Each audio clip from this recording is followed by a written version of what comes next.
नमस्कार, जय जोहार। IND24 के बिग टॉक शो में इस बार हमारे साथ चर्चा के लिए जुड़ रहे हैं छत्तीसगढ़ के प्रथम मुख्यमंत्री स्वर्गीय अजीत जोगी के सुपुत्र, छत्तीसगढ़ जनता कांग्रेस जोगी के अध्यक्ष अमित जोगी जी।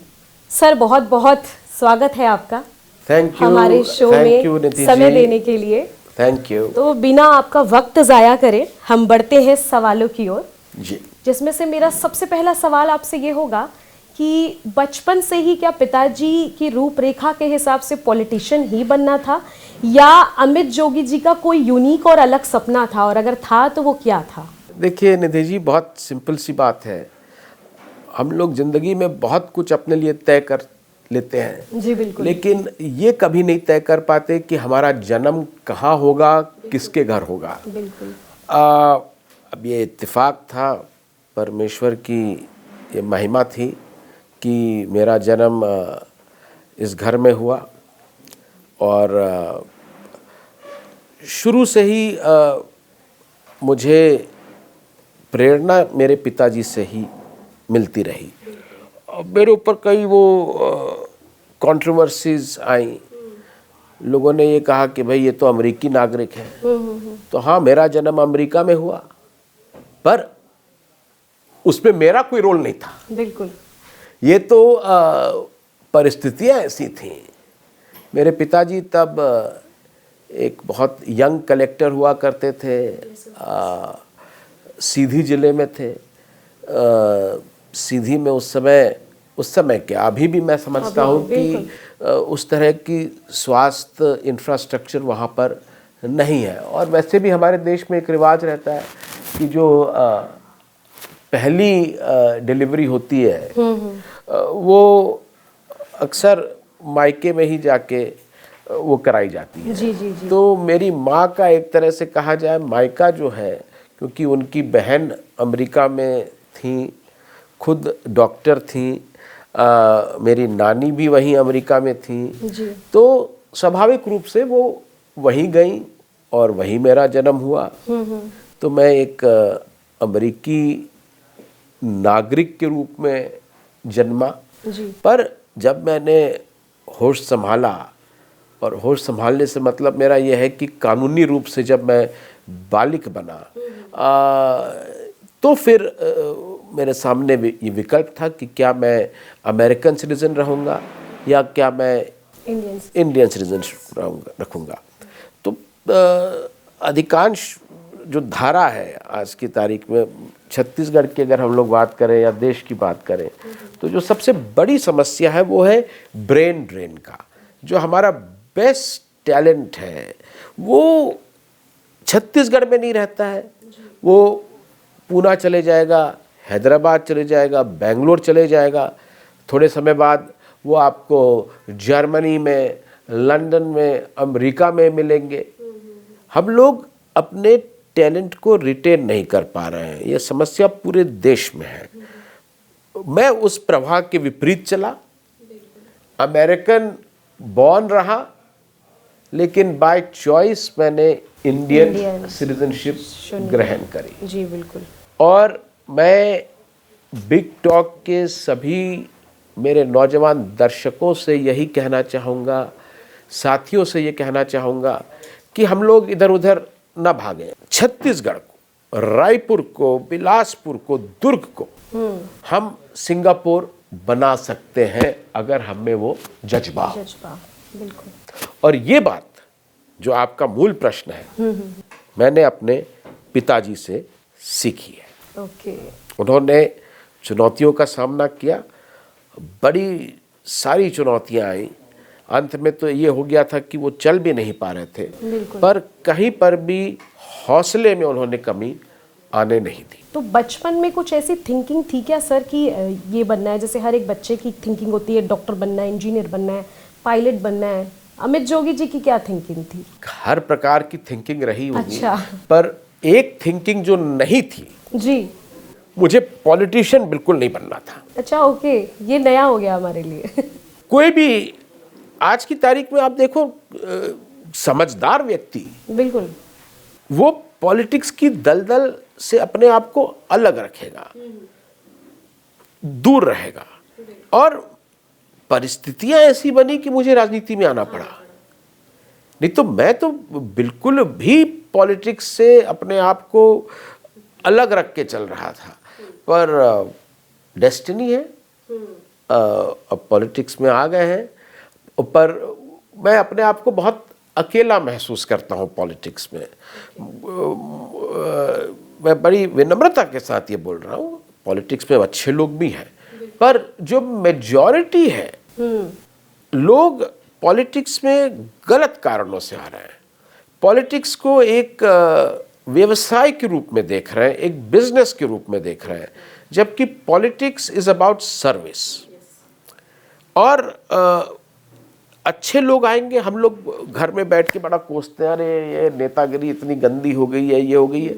क्यों नहीं होगी गंदी जब अच्छे लोग भाग रहे हैं? बिल्कुल बिल्कुल। अच्छे लोगों को आना पड़ेगा, डॉक्टर्स को, इंजीनियर्स को, ऑफिसर्स मुख्य को, रूप से एजुकेटेड जो एडुकेटेड लोग हैं, नॉट जस्ट डिग्रीज के हिसाब से एडुकेटेड, पर जो सिविक सेंस जिनकी है, जो कुछ करना चाहते हैं, बिल्कुल ऐसे लोगों को आना पड़ेगा। तब जाके हमारा छत्तीसगढ़ सिंगापुर बनेगा। नहीं तो जैसे कि आज हो रहा है, हम सिंगापुर नहीं मणिपुर बनते जा रहे हैं। पिताजी की अगर मैं बात करूं तो कुछ एक ऐसे मूल मंत्र याद आते होंगे उसके, जो आप हमेशा अपने जहन में रखते हो और सदैव उसे गांठ बांध कर चलते हो? बहुत ही मैं समझता हूँ कि उनकी आज ही मैं देख रहा था, किसी साथी ने मेरे साथ ये शेयर किया, जो मैं आपको दिखाना चाहूँगा। पापा का एक फ़ोटो है, तो इसमें इन्होंने जो उनकी कविता से कैप्शन लिया है, जी जी, उसमें लिखा है कि दौड़ अभी ख़त्म नहीं हुई है, क्योंकि मैं अभी जीता नहीं हूँ। ओके। तो जब तक मैं जीत ना जाऊं, तब तक दौड़ नहीं खत्म होगी। तब तक मेरी दौड़ जारी रहेगी। ये जो पापा से मुझको प्रेरणा मिली है।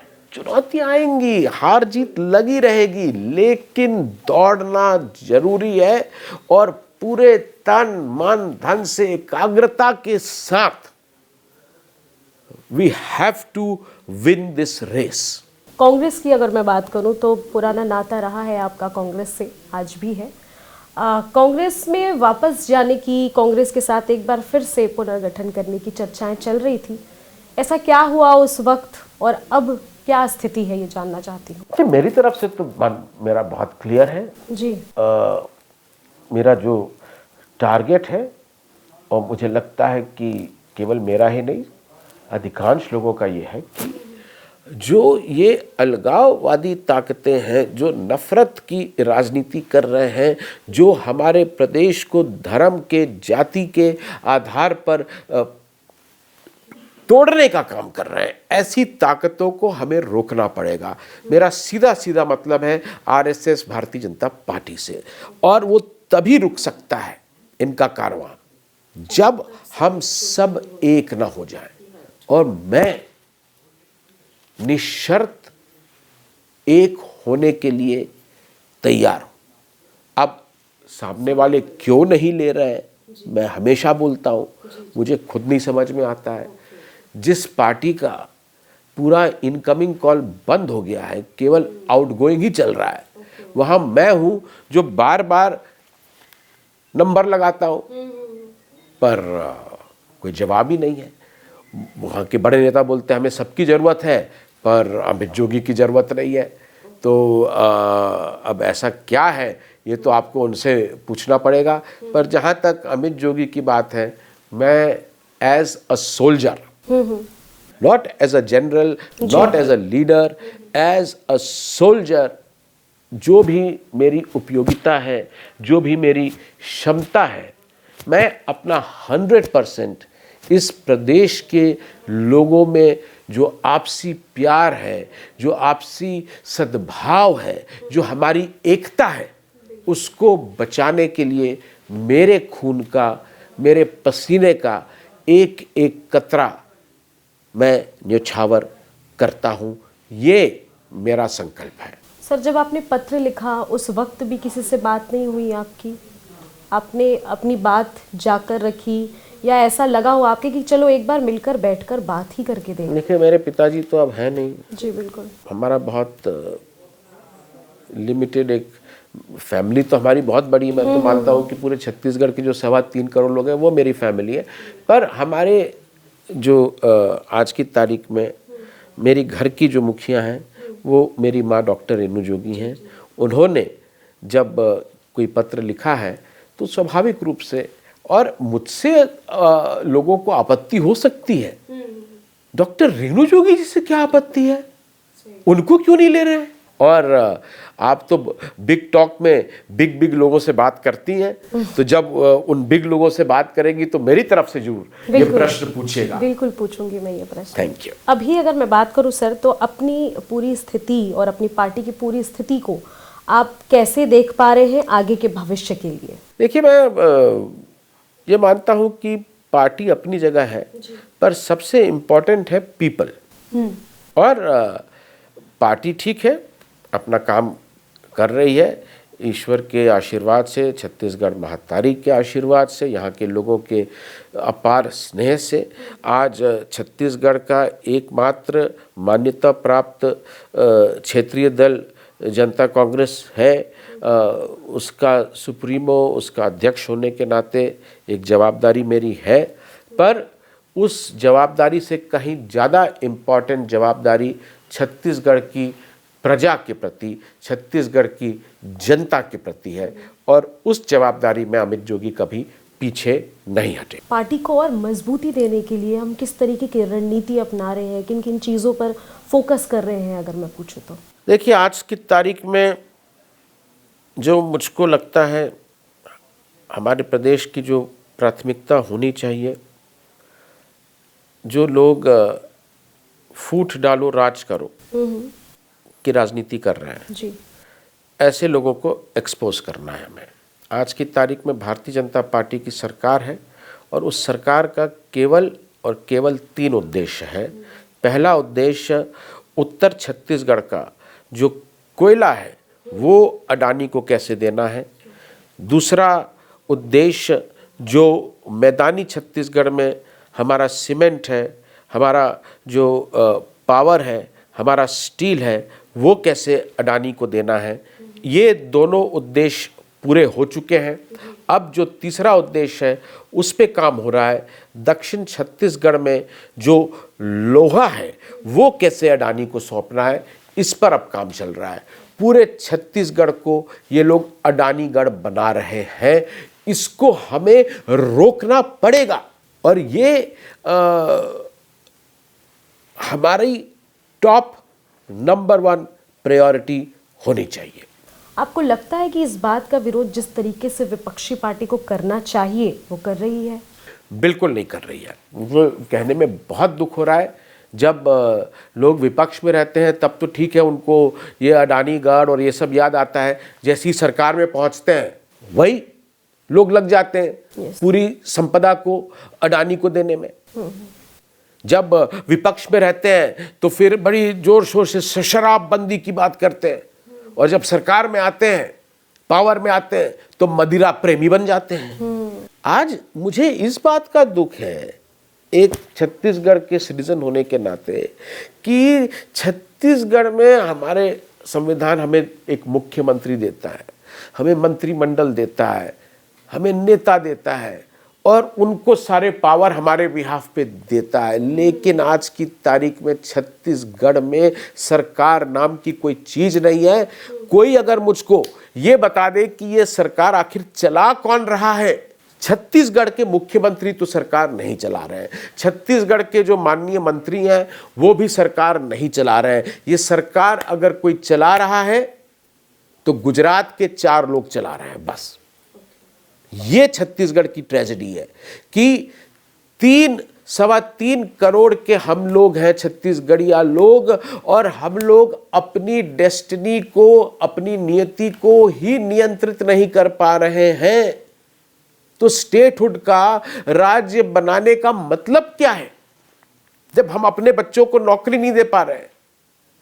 सबसे अमीर धरती है ये हमारे छत्तीसगढ़ की, हर तरह से, लेकिन सबसे गरीब लोग।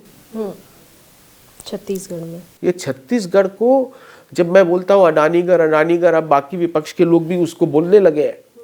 पर दुख की बात ये रहती है कि जब सरकार में रहते हैं तो सब बातें भूल जाते हैं। छत्तीसगढ़ की वर्तमान सरकार की अगर मैं बात करूं तो कामकाज को लेकर के उनकी सफलता और असफलता पर किन बिंदुओं को आप गिनाना चाहेंगे? क्या क्या स्थितियां हैं जो पॉइंट करेंगे आप? एज अ पॉलिटिशियन नहीं, एज अ सिटीजन अगर उपलब्धियों की बात करूं जी, तो अगर मैं केवल पॉलिटिकल आदमी होऊंगा तो बोलूँगा कोई उपलब्धि नहीं है, ये है वो है। ये मैं नहीं ऐसी बात करता हूँ। जो एक उपलब्धि है जिसमें मैं छत्तीसगढ़ सरकार को तो नहीं पर भारत सरकार को पूरा 100% क्रेडिट देना चाहता हूँ। 5 साल से 2018 से लेकर 2023 तक, ये 5 साल तक छत्तीसगढ़ में हम लोग एक भी ग्रामीण गरीब का आवास नहीं बना पाए। और पिछले 2-2.5 वर्षों में मैं माननीय प्रधानमंत्री जी का आभारी हूँ इस एक बात के लिए कि उन्होंने जितने भी आवास देश में अलॉट हुए हैं 40% अलॉटमेंट छत्तीसगढ़ को किया है। करीब 8.5 लाख घर गाँव में बनाए जा रहे हैं। ये बात अलग है कि जो राशि उन्होंने आवंटित की है 1,30,000, 1,50,000, कुछ शहरों की अलग ब्रैकेट है, गांव के लिए अलग ब्रैकेट है। इसको बढ़ाना पड़ेगा क्योंकि महंगाई बहुत बढ़ गई है। पर ये एक अच्छा काम हुआ है। इसके अलावा जैसा कि मैंने कहा केवल 3 काम हुए हैं: कोयला अडानी को देना, लोहा अडानी को देना, सीमेंट अडानी को देना। मेरे जहन में एक सवाल आ रहा है आपके लिए कि आपने पत्र लिख दिया, कांग्रेस से पुराना नाता था, कोई जवाब नहीं आया। केंद्र में बीजेपी की सरकार है, राज्य में भी बीजेपी की सरकार है। कभी दिमाग में ऐसा नहीं आया आपके कि चलो इसी ओर रुख मोड़ लिया जाए? कभी आकर्षित नहीं हुए, कभी आकर्षण नहीं आया आपको कि भाई राज्य में भी वही पार्टी है, केंद्र में भी वही पार्टी है, लंबे अरसों से चल रही पार्टी है, तो इस वक्त सबसे बढ़िया है कि इसी पार्टी को ज्वाइन कर लेते हैं? देखिए, मैं भले कांग्रेस में हूँ नहीं हूँ, पर कांग्रेस तो मेरे कण कण में है। मेरा जो डीएनए है वो कभी एनडीए के साथ फिट हो ही नहीं सकता। व्यक्तिगत रूप से मैं बहुत सम्मान करता हूँ वहाँ जो नेता हैं। अटल जी को मैं व्यक्तिगत रूप से अपना पॉलिटिकल आदर्श मानता हूँ। उनका जो उदारवादी दृष्टिकोण रहा है, लार्ज हार्टेडनेस रही है, लेकिन उनकी विचारधारा से मैं कभी भी सहमत नहीं हो सकता हूँ। निधि जी, मैं आपको बताना चाहता हूँ, मैं भारतीय जनता पार्टी के नेताओं का जरूर आभारी रहूँगा। उन्होंने मुझे कई बार बोला कि आप हमारे साथ आइए। कई बार उन्होंने मुझे इस लायक समझा, बोले लोकसभा लड़िए हमारी पार्टी से, आप ये करिए वो करिए। बहुत यानी कि उस तरफ से आपको हाथ बढ़ाया जा चुका है। पर वहाँ जी ठीक है, मैं वहाँ रहूँ, पर मैं बिल्कुल अपने आप को कंफर्टेबल महसूस नहीं करूँगा। और जो मेरी अपब्रिंगिंग है, जो मेरी थिंकिंग है, बहुत रिस्पेक्टफुली मैं ये बोलना चाहता हूँ, मैं वहाँ नहीं फिट हो सकता। अमित जी, ये आदिवासी और ग्रामीण इलाकों में जो असंतोष जो है वो देखने को मिल रहा है बहुत ही ज़्यादा। अगर मैं बात करूँ तो उसके पीछे का मुख्य कारण आप क्या मानते हैं? क्यों ऐसी स्थिति आ रही है? हमें सचेत होना पड़ेगा निधि जी।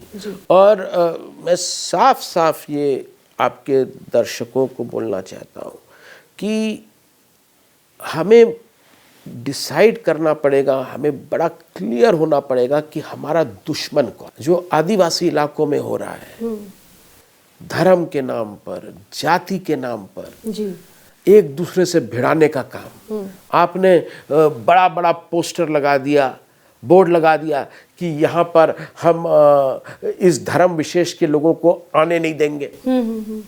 आपने पूरा प्रदेश बंद करा दिया कि हम ये धर्मांतरण नहीं होने देंगे। अरे अगर बोर्ड लगाना है तो ये लगाओ कि हम यहाँ अडानी को घुसने नहीं देंगे। एग्जैक्टली। अगर बंद कराना है छत्तीसगढ़ तो आप इस मांग को लेकर बंद कराइए कि छत्तीसगढ़ में जितना भी इंडस्ट्री लग रहा है उसमें यहां के स्थानीय लोगों को 100% आरक्षण मिलेगा। उस बात को लेकर बंद कराइए। ये किस चीज के लिए हम बंद करा रहे हैं, किस चीज के लिए हम लोग लड़ रहे हैं? ये तो अति हो गई कि कोई बॉडी को दफन किया गया है। पुरानी कहावत है गड़े मुर्दे नहीं उखाड़ने चाहिए, यहां गड़े मुर्दों को उखाड़ रहे हैं। और जो उखाड़ के हमारा पूरा हीरा ले जा रहा है, हमारा कोयला ले जा रहा है, हमारा लोहा ले जा रहा है, उस पर हम चूं से चा नहीं कर रहे हैं। क्या हम अपने पुरखों से कुछ नहीं सीखे? 1795 में जब ईस्ट इंडिया कंपनी ने बस्तर में कैप्टन ब्लंट के नेतृत्व में एक टुकड़ी को भेजा था, तब बस्तर के लोग उस जमाने में सब एक हो गए, उनको घुसने नहीं दिया अंदर। और आज हम क्या कर रहे हैं? आपस में लड़ते जा रहे हैं।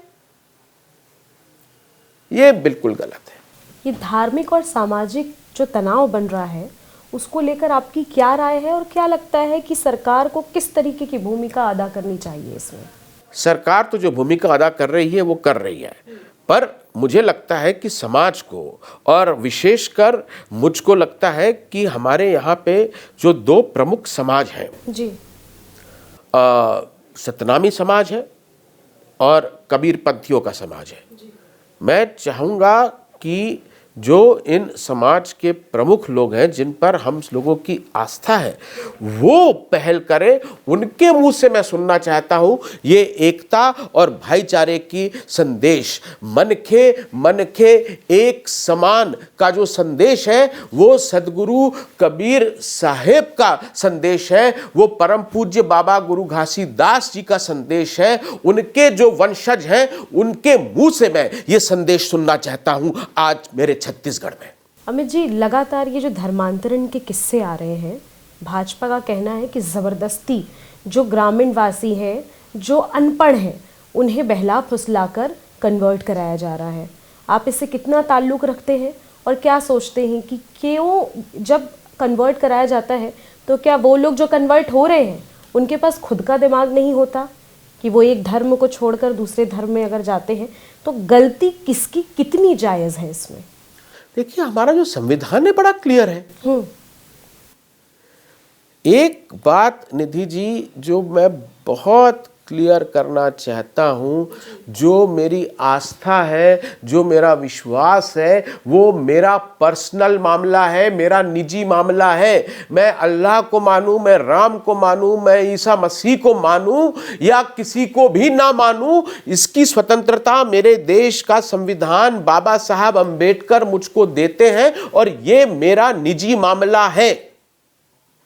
अगर, और सुप्रीम कोर्ट ने बोला है, अभी जो वर्तमान जो धर्मांतरण के कानून लाए गए हैं उनको चुनौती देते हुए सुप्रीम कोर्ट ने सुओ मोटो नोटिस लिया और उसमें कहा है कि भाई अगर कोई धर्मांतरण हो रहा है तो जिसका धर्मांतरण हो रहा है और उससे जो संबंधित लोग हैं उनको प्रॉब्लम हो सकती है, तीसरे को क्या प्रॉब्लम है?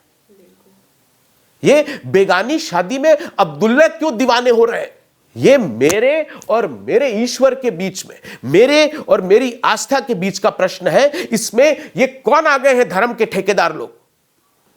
अभी मैं गया था, बहुत ही सम्मानित व्यक्ति वो रामायण की कथा सुना रहे थे और एक प्रसंग उन्होंने सुनाया कि जो माता कैकी हैं वो बिल्कुल निश्चल थी, राम को बहुत मानती थी, अपने बेटे से ज्यादा, भरत से ज्यादा वो राम को मानती थी, लेकिन मंत्रा ने उनके मन के अंदर क्रोध और मोह और भय ये भर दिया। हमारे प्रदेश में भी ये जो बजरंग दल है, विश्व हिंदू परिषद है, जो ये सब अर्जी फर्जी टाइप के संगठन बने हैं, भारतीय जनता पार्टी आरएसएस है, ये मंत्रा है। अमित जी, युवाओं को रोजगार देने और उनकी शिक्षा के लिए अगर हम बात करें तो आपकी पार्टी किस तरीके से रोड मैप तैयार कर रही है ताकि कैसे भी करके जो रोजगार है वो और दूसरा शिक्षा, ये दोनों पर फोकस कर पाए? देखिए, रोजगार के लिए तो मेरी पार्टी का बहुत क्लियर कट कानून है कि अगर छत्तीसगढ़ में व्यापार करना है, छत्तीसगढ़ में व्यवसाय करना है, तो यहाँ के लोगों को आपको 100% प्राथमिकता देनी पड़ेगी, नहीं तो आप कहीं और जा सकते हैं। ये मेरी पहली कंडीशन है रोजगार को लेकर। और साथ ही साथ आपने शिक्षा की बात कही, तो शिक्षा के लिए हम लोगों को इंसेंटिव देना पड़ेगा। उस समय लोगों ने बहुत आलोचना करी जब मेरे पिताजी चीफ मिनिस्टर थे कि ये देखो हर गली में टिन्ने के शेड में यूनिवर्सिटीज खोलने का कानून ले आए हैं, हर कोई अब यूनिवर्सिटी लगा लेगा। पर आज अगर हम छत्तीसगढ़ की बात करें तो मैं पढ़ रहा था, इंडिया टुडे करता है टॉप 10 जो एजुकेशनल इंस्टीट्यूशंस हैं। मुझे गर्व होता है कि मैं उस बाप का बेटा हूं जो छत्तीसगढ़ के दो ही इंस्टीट्यूशन, अभी 25 साल हो गए, दो ही इंस्टीट्यूशन का नाम आया है टॉप 10 टॉप 50 के सूची में। एक है HNLU, Hidayatullah national law university, और दूसरा है एम्स रायपुर, और इन दोनों की स्थापना जोगी जी ने करी। आज देश में एक बहुत बड़ी यूनिवर्सिटी आ गई है, MIT यूनिवर्सिटी। उसको यूनिवर्सिटी का दर्जा जोगी जी ने दिया। आपको शिक्षा का स्टैंडर्ड बढ़ाना पड़ेगा। उस समय आलोचना हुई, हमने यहां पर जो स्टेट बोर्ड था वो खत्म कर दिया, इंग्लिश को कंपलसरी कर दिया, और पूरे प्रदेश में छोटा सा छोटा स्कूल हो, बड़े से बड़ा स्कूल हो, उसमें CBSE लागू करा। पहले साल कई लोग फेल भी हो गए, CBSE टफ, क्योंकि CBSE का सिलेबस टफ है। पर अगर उस बात को लागू करते तो आज हमारा गांव का, घर का एक एक बच्चा अंग्रेजी में बात कर रहा होता और दिल्ली और बंबई के लोगों के साथ इक्वल फुटिंग पे कंपीट कर रहा होता। जोगी जी ने लोगों को फ्री में मछली नहीं देने का निर्णय लिया कि मैं उनको फ्री में मछली नहीं, पर उनको मछली पकड़ना मैं सिखाऊंगा, उनको अपने पांव पर खड़ा करके मैं दिखाऊंगा, चलना दिखाऊंगा। पर बड़ी दुख की बात है कि अभी जो वर्तमान सरकारें हैं वो ठीक उल्टा कर रही हैं।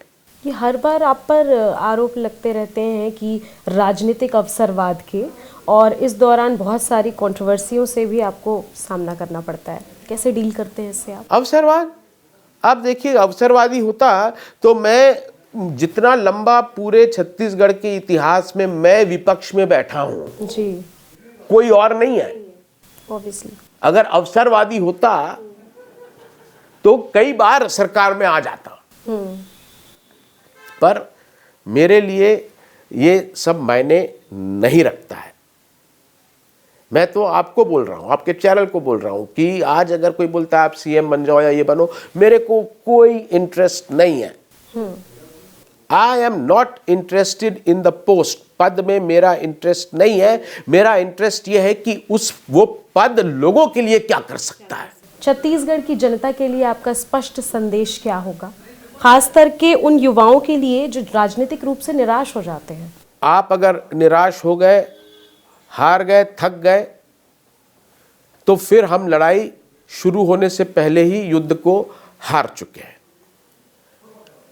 हमारे पास कई ऐसे उदाहरण हैं, और मैं तो अपने पिताजी का ही उदाहरण आपको देता हूं।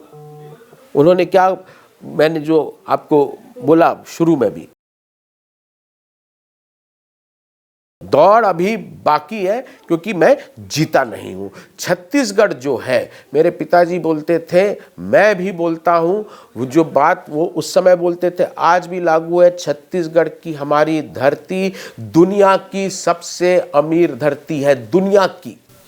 मतलब परमेश्वर ने छत्तीसगढ़ के लोगों को समृद्ध होने के लिए, अमीर होने के लिए बनाया है। इतना सब हमको देके लार्जेस्ट कोल रिजर्व, सबसे बड़ा कोयले का भंडार, सबसे बड़ा लोहे का भंडार, सबसे बड़ा सीमेंट का भंडार, सबसे बड़ा हीरे का भंडार, सबसे बड़ा सोने का भंडार, सब तो यहां है। उसके बाद भी अगर हम लोग गुलाम बन के रहेंगे तो हमें तो चुल्लू भर पानी में डूब मरना चाहिए। तो ये थे हमारे साथ छत्तीसगढ़ जनता कांग्रेस जे के अध्यक्ष अमित जोगी जी, जिन्होंने अपने पिताजी का एक मूल मंत्र लेकर आगे बढ़ने की ठानी है। और उनका मूल मंत्र ये है कि जब तक आप जीत हासिल नहीं कर लेते तब तक आपकी दौड़ बाकी है। तो आपको दौड़ते रहना है जब तक आप अपने मुकाम तक पहुंच नहीं जाते। बहुत सारी बातें इन चर्चाओं में उन्होंने की और साफ तौर पर उन्होंने ये बताया कि आज की डेट में जब पॉलिटिक्स में यंग युवा अगर आते हैं तो उनका इंटेलिजेंट और एजुकेटेड होना बहुत ज़रूरी है। अगर एजुकेटेड लोग इस पॉलिटिक्स को ज्वाइन करते हैं तो लिहाजा जो स्थिति है वो पहले से बेहतर होगी और आज से कहीं आगे की होगी। तो इन सारी ही बातों पर अब मैं विराम लगाते हुए आपसे विदा लेना चाहूंगी। सर, बहुत बहुत धन्यवाद हमारे शो में समय देने के लिए। Thank you Nidhi ji, always a pleasure.